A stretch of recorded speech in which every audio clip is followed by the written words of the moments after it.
We're following developing news from Washington, where the White House has announced a 1-month exemption for automakers on stiff new tariffs on imports from Canada and Mexico. And this comes just one day after the U.S. implemented a 25% tariff on those countries, as well as an additional 10% tariff on China. CBS News MoneyWatch correspondent Kelly O'Grady is here with me in Studio 57. Kelly, it feels like the policy is changing by the hour. Where do we stand? Changing by the minute, Lindsay.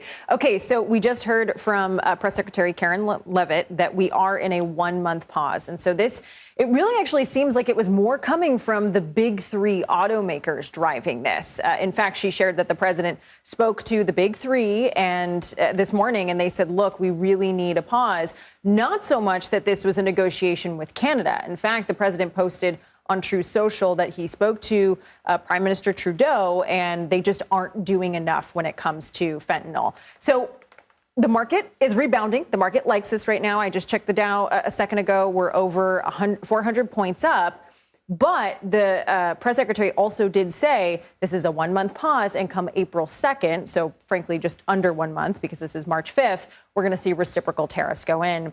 And one reporter asked her, he said, well, I mean, a month, how are you going to have all of these companies move their production here? 1 month is not enough. And she said, well, the president told them, you need to move now and you need to be making cars here. So certainly, I think this is a 1-month pause. What I would say is if there's anyone out there that is considering buying a car, now might be the time to pull that trigger because we do have that 1-month pause. All right. China says it is ready to fight, quote, a trade war or any other type of war.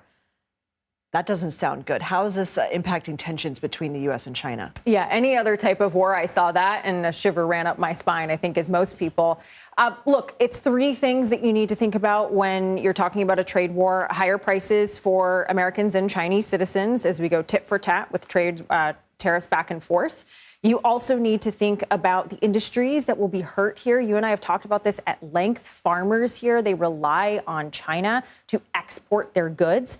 And then also American companies that do a lot of business in China. So Tesla, Starbucks, Nike, Apple, right? A lot of their phones are made there. Most of their phones are made there. What I will note, though, is there's a lot of bark behind that statement from China this morning. But I'm curious to see if there's going to be bite, because the way that they have been responding in terms of tariffs, it's not as much as they did the last time around under the first Trump administration. So we'll see. All right, Kelly O'Grady, thank you.